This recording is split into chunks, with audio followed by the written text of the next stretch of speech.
മക്കളെ എല്ലാവർക്കും നമസ്കാരം. ഇന്ന് ഞാൻ തയ്യാറാക്കിയിരിക്കുന്നത് ഒരു അവൽ മിൽക്ക് ഷേക്ക് അല്ലെങ്കിൽ സ്മൂത്തി എന്നൊക്കെ പറയും. നമ്മുടെ വീട്ടിൽ ലഭ്യമാകുന്ന വസ്തുക്കളൊക്കെ ഉപയോഗിച്ച് നമുക്ക് പെട്ടെന്ന് തയ്യാറാക്കിയെടുക്കാൻ പറ്റുന്ന നല്ലൊരു ഡിഷാണ്. അപ്പോൾ ഇത് ഒരു നേരം വിശപ്പടക്കാൻ ഈ ഒരു ഗ്ലാസ് മതി. അപ്പോൾ രാവിലത്തെ ബ്രേക്ക്ഫാസ്റ്റ് ആയിട്ടോ ഡിന്നറായിട്ടോ ഒക്കെ ഉപയോഗിക്കാൻ പറ്റുന്ന നല്ലൊരു റെസിപ്പിയാണ്. ഡയറ്റ് എടുക്കുന്നവർക്കും ഒക്കെ കഴിക്കാൻ പറ്റുന്ന നല്ലൊരു റെസിപ്പിയാണ്. അപ്പോൾ ഈ ഒരു ഗ്ലാസ് കഴിച്ചാൽ മതി ഒരു നേരം.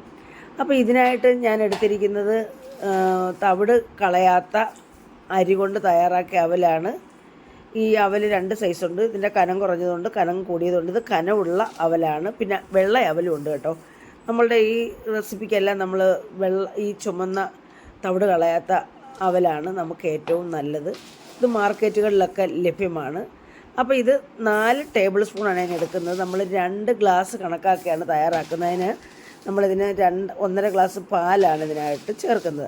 അപ്പോൾ നമ്മൾ ഈ അവൽ ഇങ്ങനെ എടുക്കുന്നതിൻ്റെ കാരണം നമ്മളിത് പൊടിക്കില്ല, ഫുള്ളായിട്ടിട്ടാണ് നമ്മൾ ഷേക്ക് തയ്യാറാക്കുന്നത്. അങ്ങനെയാണ് ഇത് കഴിക്കാൻ നമുക്ക് ചവച്ചരച്ച് നമുക്ക് കടിച്ച് കഴിക്കാൻ കിട്ടത്തക്ക രീതിയിലാണ് ഇത് തയ്യാറാക്കുന്നത്. അതുകൊണ്ട് പൊടിക്കില്ല നമ്മളിത് കേട്ടോ. അപ്പം ഇതിലേക്ക് ചേർക്കാൻ നമ്മൾ 3 ടേബിൾ സ്പൂൺ കപ്പലണ്ടി എടുക്കുന്നുണ്ട്. ഗ്രൗണ്ടിനിട്ട് പീനട്ട് എന്നൊക്കെ പറയും, അതും എടുക്കുന്നുണ്ട്. അപ്പം 2 ഗ്ലാസ്സിന് നമുക്ക് 1.5 ടേബിൾ സ്പൂൺ കണക്കാക്കി ഈ 2 ടേബിൾ സ്പൂൺ മതിയാകും. നമുക്കിനി ഇതൊന്ന് വറുത്തെടുക്കണം. അതിനായിട്ട് നമ്മുടെ പാൻ അടുപ്പയിൽ വെച്ച് ചൂടായ പാനിലേക്ക് നമ്മുടെ അവൽ ആദ്യം ഇട്ട് കൊടുത്തു. കൈവിടാതെ നമ്മളിത് ഇളക്കിക്കൊണ്ടിരിക്കണം. ഒരു സൈഡ് കടന്നാൽ ഇത് പെട്ടെന്ന് കരിഞ്ഞു പോകും. കരിഞ്ഞു പോയാൽ നമ്മുടെ ഈ ഷേക്കിന് ടേസ്റ്റ് വ്യത്യാസം വരും. അപ്പോൾ നമ്മൾ കൈവിടാതെ ഒരു 2 മിനിറ്റെങ്കിലും ഇത് വറുത്തെടുക്കണം. അപ്പോൾ 2 മിനിറ്റ് നമ്മൾ നല്ല ക്രിസ്പി ആയിട്ട് നല്ല ക്രഞ്ചി ആയിട്ടിരിക്കത്തക്ക രീതിയിൽ വേണം നമ്മളിത് വറുത്തെടുക്കാനായിട്ട്. അപ്പോൾ ഇതിനെ നല്ല ക്രഞ്ചി ആയിട്ട് വറന്ന് വന്നിട്ടുണ്ട്. ഞാൻ ഇതിൻ്റെ പ്ലേറ്റിലേക്ക് നമുക്ക് തണുക്കാനായിട്ട് മാറ്റാം. ഇതിലേക്ക് തന്നെ നമ്മൾ കപ്പലണ്ടി വിട്ട് കൈവിടാതെ വറുത്തെടുക്കണം കേട്ടോ. ഇതും ഈ പറഞ്ഞതുപോലെ നമ്മൾ ഒരു സൈഡിലിരുന്നാൽ ഒരു സൈഡ് കരിഞ്ഞു പോകും. നമുക്ക് അറിയാമല്ലോ, കരിഞ്ഞു പോയാൽ നമുക്ക് ഇതിന് ടേസ്റ്റ് കാണില്ല. അപ്പോൾ നന്നായിട്ട് ഇതും വറുത്തെടുത്ത് നമ്മൾ തൊലിയൊക്കെ കളഞ്ഞ് മാറ്റിയൊക്കെ തണുത്തതിന് ശേഷം തൊലി കളയാം. ഇതിലേക്ക് ചേർക്കാൻ പഴം വേണം. അതിനായിട്ട് ഞാൻ എടുത്തിരിക്കുന്നത് മോറീസ് പച്ചപ്പഴമാണ്. അപ്പോൾ ഇത് 2 മതിയാകും, 2 ഗ്ലാസ്സിന് വലുതല്ലേ. അപ്പോൾ നമുക്ക് പാളയംതോടൻ പഴം വേണമെങ്കിലും എടുക്കാം. നമ്മൾ ഈ പഴവും അരക്കില്ല, ഉടച്ചെടുക്കത്തേ ഉള്ളൂ. നമുക്ക് കഴിക്കുമ്പോൾ നമുക്കൊന്ന് കടിച്ച് കഴിക്കാൻ വേണ്ടി നമ്മളിത് കണ്ട തൊലി കളഞ്ഞിട്ട് നമ്മൾ ചെറിയ കഷ്ണങ്ങളായിട്ടാണ് ഈ ബൗളിലേക്ക് മാറ്റുന്നുണ്ട്. ഉടച്ചെടുക്കാൻ സൗകര്യത്തിന് 2 നമുക്കതങ്ങ് ഒടിച്ചൊടിച്ച് മാറ്റിയിടുന്നുണ്ട്. എന്നിട്ട് ഇത് നമുക്ക് എന്ത് ഉപയോഗിച്ച് നമുക്കിത് ഉടച്ചെടുക്കാം. ഞാനിതിപ്പോൾ ഒരു ഫോർക്ക് ഉപയോഗിച്ചാണ്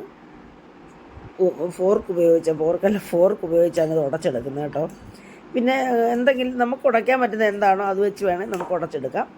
എന്നിട്ട് ഇതിലേക്ക് ഒരു 2 ടീസ്പൂൺ കണക്കാക്കി നമുക്ക് ആവശ്യത്തിന് മധുരം ചേർക്കാം കേട്ടോ. നമുക്ക് മധുരം കുറച്ച് മതി. 2 ടീസ്പൂൺ കണക്കാക്കി മധുരം ചേർത്തു. ആ മധുരം പഞ്ചസാര അലിയുമ്പം നമുക്ക് ഇതിനകത്ത് ഇച്ചിരി കുഴവഴാന്ന് വരുമല്ലോ, ലൂസായി വരും. നമ്മൾ ഉടയ്ക്കുന്നില്ല, അരയ്ക്കത്തില്ല. നമ്മൾ മിക്സിക്കകത്ത് വെച്ച് നമ്മുടെ ഈ പഴം അപ്പോൾ നമുക്ക് കഴിക്കാനൊരു കടിച്ച് കഴിക്കണമല്ലോ, അതിനാണ് നമ്മളിങ്ങനെ ഉടച്ചെടുക്കുന്നത്. അത് നമ്മൾ പാല് കാച്ചി ഫ്രിഡ്ജ് വെച്ചിട്ടുണ്ടായിരുന്ന ആ പാലങ്ങ് ചേർത്ത് കൊടുക്കുകയാണ്. നന്നായിട്ട് മിക്സ് ചെയ്തിട്ട് നമ്മൾ തൊലി കളഞ്ഞ് വെച്ചിരിക്കുന്ന നമ്മുടെ കപ്പലണ്ടി ചേർക്കും. 2-3 തൊലി പോകാത്തതുകൊണ്ട് കുറച്ച് മാറ്റി വെച്ചിട്ടാണ് നമ്മൾ ഇടുന്നത് കേട്ടോ.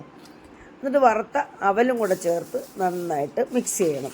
അപ്പോൾ അധികം നേരം നമ്മുടെ ഈ അവൽ ഇങ്ങനെ മിക്സ് ചെയ്ത് വെച്ചേക്കാൻ പാടില്ല, കാരണം കുതിർന്നു പോയാൽ നമുക്ക് കഴിക്കാൻ രസം കാണില്ല. നമ്മൾ കുടിക്കുമ്പോൾ നമുക്കൊന്ന് ക്രഞ്ചി ആയിട്ടിരിക്കണം, നമുക്കൊന്ന് കടിച്ച് കുടിക്കണം. അപ്പോൾ നമ്മളൊരു കപ്പിലേക്ക് ഇത് മാറ്റി എന്നിട്ട് നമ്മുടെ സെർവിങ് ഗ്ലാസ്സിലേക്ക് ഇത് മാറ്റുകയാണ്. പെട്ടെന്ന് തന്നെ ഇത് കഴിക്കണം, നമ്മൾ വെച്ചിരുന്ന് ഉപയോഗിക്കരുത് കേട്ടോ. എന്നിട്ട് നമ്മളിത് ഗ്ലാസ്സിൽ ഒഴിക്കുമ്പോൾ ശ്രദ്ധിക്കണം, സ്പൂണ് കൊണ്ട് ഇളക്കി ഒഴിച്ചു കൊടുക്കണം, അല്ലെങ്കിൽ അടിഞ്ഞിരിക്കും. നമ്മുടെ കപ്പലണ്ടിയും നമ്മുടെ അവലും എല്ലാം അടിഞ്ഞിരിക്കും. അതെല്ലാം കൂടെ കോരി നമ്മൾ ഗ്ലാസ്സിനകത്ത് ഒഴിച്ചിട്ടുണ്ട്. എന്നിട്ട് ഇതിൻ്റെ പുറത്തേക്ക് നമ്മൾ മാറ്റി വെച്ചിരിക്കുന്ന കപ്പലണ്ടി നമുക്ക് കാഷ്യൂനട്ട്, അതായത് അണ്ടിപ്പരിപ്പ്, അതുപോലെ തന്നെ ബദാം പരിപ്പ്, ഈത്തപ്പഴം, എന്ത് വേണമെങ്കിലും ഇതിൻ്റെ പുറത്ത് ചേർക്കാം. എന്നിട്ട് ഗാർണിഷ് ചെയ്യാനായിട്ട് ഞാൻ ഇതിലേക്ക് 2 തുള്ളി കണക്കാക്കി വാനില എസൻസ് കൂടെ ചേർത്ത് കൊടുത്തിട്ടുണ്ട് കേട്ടോ. അപ്പം നമ്മളുടെ ടേസ്റ്റി ആയിട്ടുള്ള നമ്മുടെ അവൽ മിൽക്ക് ഷേക്ക് ഇവിടെ റെഡിയായി മക്കളെ. എല്ലാവരും ചെയ്യുന്നതായിരിക്കും കേട്ടോ. അപ്പോൾ ചെയ്യാത്തവർ ഇതേ രീതിയിൽ വിശപ്പുള്ളപ്പോൾ നമുക്ക് കഴിച്ചാൽ നമ്മുടെ എല്ലാ സൂപ്പർ മാർക്കറ്റുകളിലും ഈ അവൽ ലഭ്യമാണ് കേട്ടോ. മേടിച്ച് സൂക്ഷിച്ച് വെച്ചാൽ നമുക്ക് പെട്ടെന്ന് വിശപ്പടക്കാൻ പറ്റുന്ന ഒരു ഷേക്കാണ്. അപ്പോൾ എല്ലാവർക്കും ഇഷ്ടപ്പെട്ടുണ്ടെങ്കിൽ പഴയതുപോലെ കമൻറ്റും ലൈക്കും, സബ്സ്ക്രൈബ് ചെയ്യാത്ത മക്കൾ, ആദ്യമായിട്ട് കാണുന്ന മക്കൾ സബ്സ്ക്രൈബ് ചെയ്ത് സഹായിക്കണം, ഹൈപ്പ് ചെയ്യണം, ഓളെന്ന ഓപ്ഷനുകളൊന്ന് ഇനേബിൾ ചെയ്യണം. പിന്നെ ഇത് കഴിക്കുമ്പം നമ്മൾ ഒരു സ്പൂൺ ഉപയോഗിച്ചത് നന്നായിട്ട് മിക്സ് ചെയ്യണമെങ്കിൽ ഇതെല്ലാം മിക്സ് ആവത്തുള്ളൂ കേട്ടോ. അല്ലെങ്കിൽ ഞാൻ പറഞ്ഞില്ല ഒരിടത്തൊരിടത്ത് കൂടി കിടക്കും. എന്നിട്ട് നമ്മൾ നന്നായിട്ട് മിക്സ് ചെയ്തതിന് ശേഷം നമുക്കിത് പെട്ടെന്ന് തന്നെ കഴിക്കണം. വെച്ചേക്കരുത്, മാറ്റി വെച്ചേക്കരുത്. അടുത്ത ഒരു നല്ല വീഡിയോ ആയിട്ട് വരുന്നവർ നന്ദി, നമസ്കാരം.